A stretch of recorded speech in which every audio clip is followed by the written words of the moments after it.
Friends, आज हम बात कर रहे हैं जयप्रकाश पावर वेंचर्स लिमिटेड की। आज बाजार में बड़ी गिरावट देखने को मिली।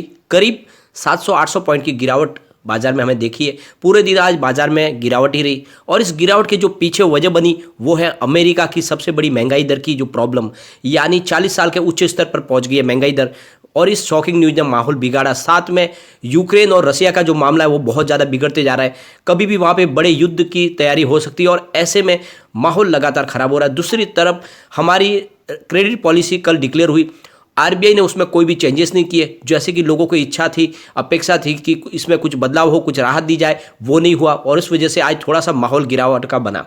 और इस गिरावट के बीच में जेपी पावर वेंचर्स में भी हमें गिरावट देखने को मिली और निफ्टी एनर्जी में भी गिरावट थी। लेकिन इसके बीच में आज रिजल्ट आने वाला है जेपी पावर का। अभी डिक्लेयर हुआ नहीं है लेकिन देर रात तक हमें देखने को मिल जाएगा रिजल्ट अगर पॉजिटिव रहेगा तो फिर हमें बड़ी तेजी देखने को मिल सकती है और अगर आंकड़े नेगेटिव आए तो फिर यहाँ पे गिरावट भी हो सकती है। तो ऐसे में कल की रणनीति क्या बनेगी वो हम जानेंगे इस वीडियो के माध्यम से कि क्या हमें करना चाहिए। दूसरी तरफ आगे के रिजल्ट की संभावना कैसी थी और आगे क्या रिजल्ट बन सकता है वो भी जानेंगे। दूसरी तरफ फ्रेंड्स, क्या जेपी पावर में लॉन्ग टर्म के लिए इन्वेस्टमेंट करना चाहिए, सारी संभावनाओं को तलाशेंगे इस वीडियो के माध्यम से। लेकिन फ्रेंड, उससे पहले अगर आप पहली बार हमारे चैनल पे आए तो चैनल को सब्सक्राइब कर दीजिए, एक बेल आइकॉन दबा दीजिए ताकि जब भी नया वीडियो बने पहला नोटिफिकेशन आपको मिले। वीडियो पसंद आए तो लाइक शेयर जरूर कीजिए। चलो फ्रेंड, वीडियो स्टार्ट करते हैं। मैं हूं आपका दोस्त एस.बी. दवे और हमारे अपने चैनल ऑनलाइन कमाई में आपका बहुत बहुत स्वागत है। सबसे पहले कारोबार को डिस्कस कर लेते हैं। तो स्टॉक ओपन हुआ आज 8.55 पर, लो 8.45 का बनाया और हाई बनाया 8.75 का और एंड में 8.50 पर क्लोजिंग दी है, जहां पे 2.86% की गिरावट देखने को मिली। तो खाली जेपी पावर में गिरावट थी, बहुत सारे शेयरों में बहुत ज़्यादा गिरावट हुई। काफ़ी शेयरों में तो लोअर सर्किट लगा, लेकिन यहाँ पे लोअर सर्किट नहीं लगा, ये इसकी मजबूती दिखा दी है क्योंकि बाजार में बड़ी गिरावट हुई है। सेंसेक्स की अगर हम बात करें तो शुरुआत हुई थी करीब 58,447 पर और ये दिन भर की हाई थी, यहीं से गिरावट शुरू हुई। 57,914 का लो भी बता दिया, यानी 58,000 का जो स्तर था वो भी तोड़ा आज। लेकिन अच्छी बात यह रही कि फिर से जो क्लोजिंग है वो 58,000 के ऊपर आई है, यानी 58,152 पर आई है। 1.31% गिरा है आज बाजार, यानी 773 पॉइंट की बड़ी गिरावट हुई। तो इस गिरावट में काफ़ी जो कमज़ोर शेयर थे वहाँ पर लोअर सर्किट लगा, लेकिन फिर भी जेपी पावर ने अच्छी खासी मजबूती दिखाई है इतनी गिरावट के बाद में। वॉल्यूम को अगर देखें तो 82,32,000 का वॉल्यूम हुआ, सामने 30,49,000 की डिलीवरी उठाएगी। डिलीवरी का परसेंटेज 37.04% है। अगर हम इसके वॉल्यूम को एनालिस करें तो पिछले एक महीने पहले इसका 20 करोड़ रुपीज़ का वॉल्यूम था, 1 वीक पहले 10 करोड़ का वॉल्यूम हुआ था, कल इसका 8 करोड़ का वॉल्यूम हुआ था, लेकिन आज 5 करोड़ का ही वॉल्यूम हुआ। तो वॉल्यूम में कुछ कमी है, ये दिखाती है कि लोग यहाँ पे न तो फिलहाल अपनी फ्रेश पोजीशन बना रहे हैं लेकिन कोई अपना लॉस भी बुक नहीं करना चाहते। ऐसे में यहाँ पे स्टेबिलिटी ये दर्शाती है कि काफ़ी मजबूत लग रहा है स्टॉक। 52 वीक का लो इसका 2.40 का है, 11.15 52 वीक का है फिलहाल स्टॉक 8.50 पे। अगर रिजल्ट आज बेहतर देखने को मिला तो फिर यहाँ पे हमें लंबी पोजीशन बनानी चाहिए, यहाँ पे निवेश करना चाहिए। आज अभी तक रिजल्ट आया नहीं है लेकिन देर रात तक हमें रिजल्ट देखने को मिल जाएगा। तो अगर हम इसके पुराने क्वार्टर रिजल्ट को डिस्कस करें, यानी क्वार्टर ऑन क्वार्टर बेसिस पे रिवेन्यू और प्रॉफिट को देखें, तो सबसे पहले रिवेन्यू की अगर बात करें तो फ्रेंड्स, सितंबर 2020 में कंपनी को 779 करोड़ रुपये का रिवेन्यू मिला था, लेकिन दिसंबर 2020 में ज़बरदस्त बढ़त हुई थी, करीब 2,345 करोड़ रुपये का रिवेन्यू अर्न किया था कंपनी ने। लेकिन मार्च में फिर कमी आई, 846 करोड़ रुपये का रिवेन्यू मिला। जून 2021 में 915 करोड़ रुपये का रिवेन्यू मिला और सितंबर 2021 में 902 करोड़ रुपये का रिवेन्यू मिला। तो जिस तरह से पिछले दिसंबर में जो इन्होंने जंप दिखाया था, अगर इस बार भी ऐसा जंप देखने को मिलता है तो फिर यहाँ पे भयंकर तेजी बन सकती है। एक बार प्रॉफिट की भी बात कर लेते हैं।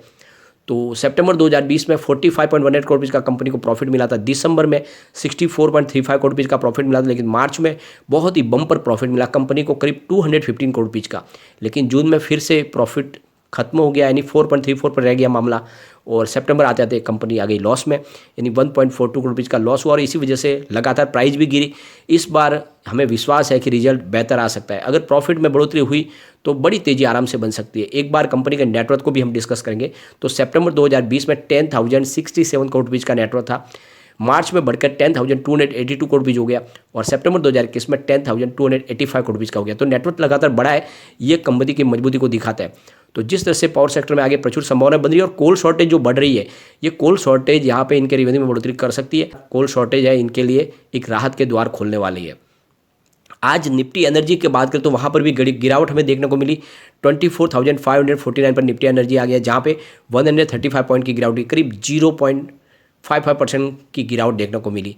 और यहाँ पे सबसे अच्छी बात है कि फ़िलहाल तो डेली लेवल पर तो बुलिश जोन बना हुआ है, लेकिन वीकली लेवल और जो मंथली लेवल है वो फिलहाल बुलिश बने हुए, तो कोई इतनी चिंता की बात नहीं है, फिर से माहौल तेजी का बन जाएगा। एक बार जेपी पावर के रिटर्न को चेक कर लेते हैं। तो पिछले 5 साल के हिसाब से इसने 42.86% का पॉजिटिव रिटर्न दिया है।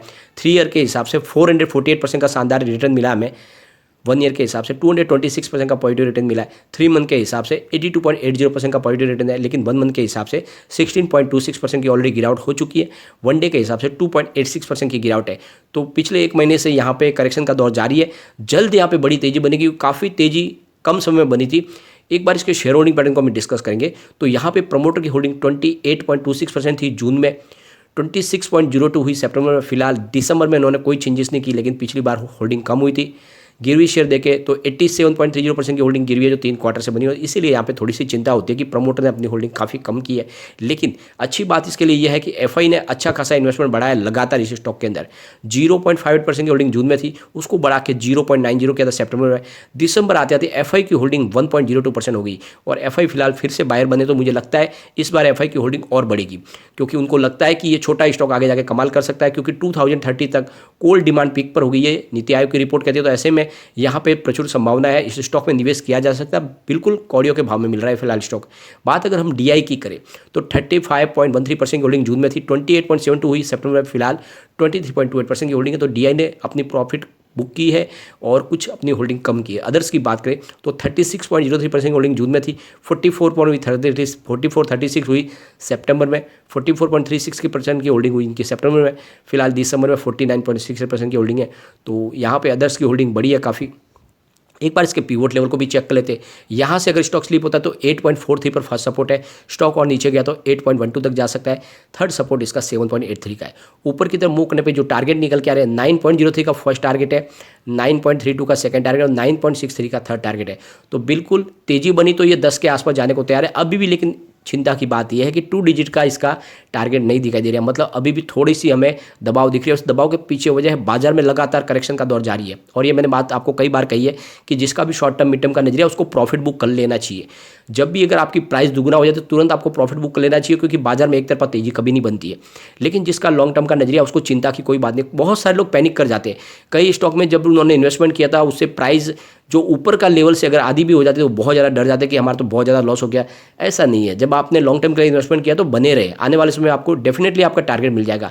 तो लॉन्ग टर्म के लिए बने रहे, कोई चिंता की बात नहीं। और जब जैसे हमें रिजल्ट देखने को मिलेगा तो उसके आंकड़े भी हम डिस्कस करेंगे, और मुझे लगता है कि रिजल्ट पॉजिटिव होगा तो उसके बाद में बड़ी तेजी हमें देखने को मिलेगी। लेकिन फ्रेंड, कोई भी इन्वेस्टमेंट करने से पहले अपने फाइनेंशियल एडवाइजर से एडवाइस ले ले या अपना खुद का रिसर्च करें, क्योंकि मैंने वीडियो आपके एजुकेशनल पर्पज के लिए ही बनाया। वीडियो पसंद आए तो लाइक शेयर जरूर कीजिए और चैनल को सब्सक्राइब कर दीजिए। थैंक